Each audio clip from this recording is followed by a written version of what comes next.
Well, and it's Yeah, Tim. also an important part of the storyline with an IPO stock. I mean, if we really give Uber kind of the benefit of the doubt, and we don't put our own personal kind of thoughts into this right now, if you think of it as a growth stock, if you're that type of investor that's approaching it, Matt, they IPO'd at 45, they ran to 47. They did the traditional thing that we've seen with IPOs for many many years, where they ended up giving back those trends. I remember we were having conversations about that as it was developing.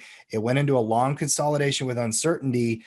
If you can clear that and start to develop a trend, I think you have to be bullish. There there was that moment on Facebook IPO, right? Mhm. And Facebook's IPO, a lot of the new traders obviously were not around for the Facebook IPO. But when you look at this on a monthly chart, and let's go back to some time on Facebook here. So just give me 1 second here. But when you're looking at Facebook's IPO, it was all the way back in 2012. Facebook IPO initially did this, guys. Initially, it sold off, right?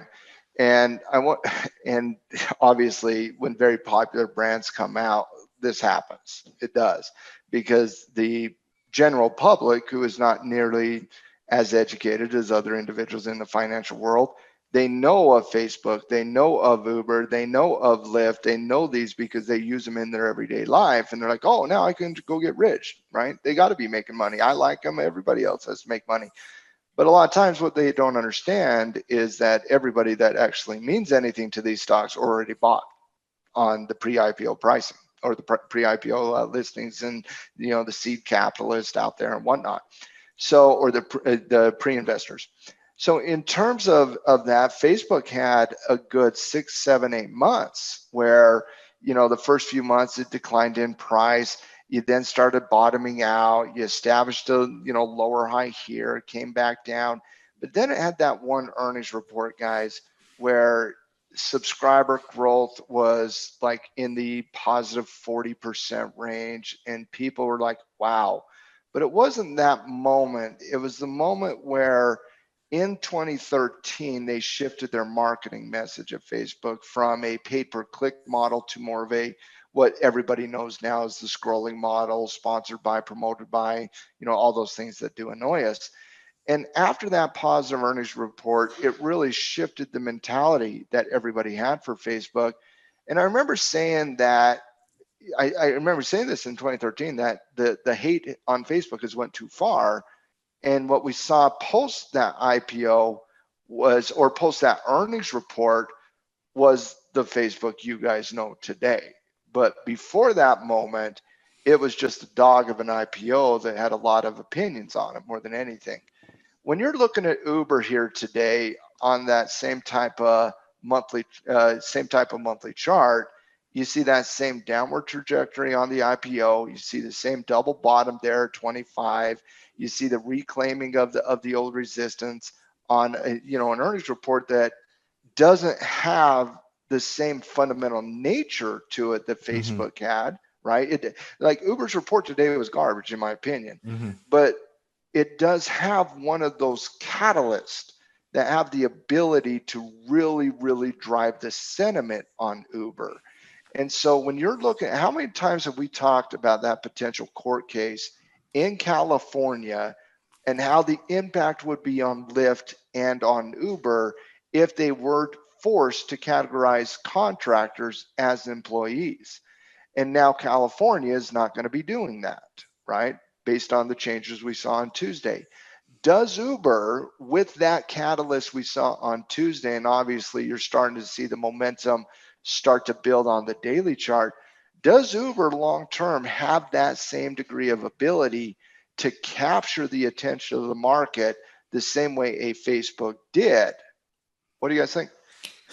I mean, when you say it like that, it's like Facebook. I mean, it's really hard to see that it could capture the market's attention to that To that extreme degree. degree. But the Look, philosophy, yeah, of yeah, course, I believe it can. Why can't it? I mean, the yeah. simple reality is it's a company. People know it, and as it's people have their opinions of it already, and a whole new crew. I mean, I don't have a particularly strong opinion about Uber, or just blah, as my opinion. At least it has been. But if we start breaking out and establishing, trends, I mean, listen, I don't have to love Uber to take a swing trade on it, right? I for one, Uber has not been on any watch list for me in over a year.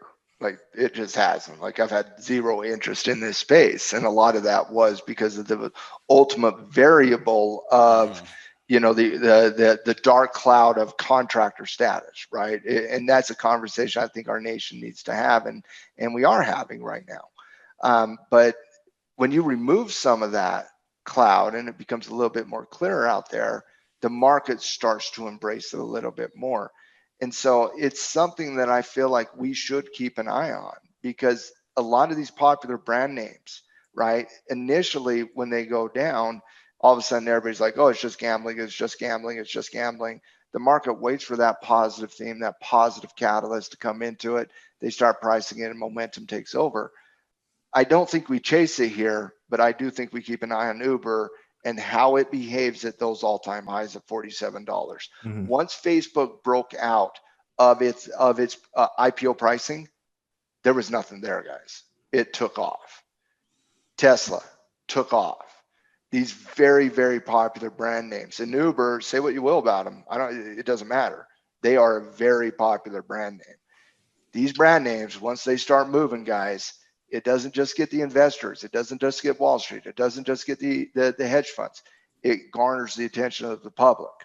And when the public starts jumping on, obviously you can see some momentum as long as Wall Street has a theme-based foundation that they're applying here. And so I think we're premature on Uber, but I did want to talk about it a little bit more extensively than some of the other reports today, because I am starting to see some things start to cook here. We got to let it cook a little bit more. But I think patience is going to be in play here. Uber could be a good opportunity in the future. I don't see it in the next month. Maybe it does, maybe it doesn't. That's why technical analysis has to shape up. Mm-hmm. But I do believe we got to watch that. We got to watch Uber like a hawk, how it performs at $47. Yeah, that's exactly where my head's at.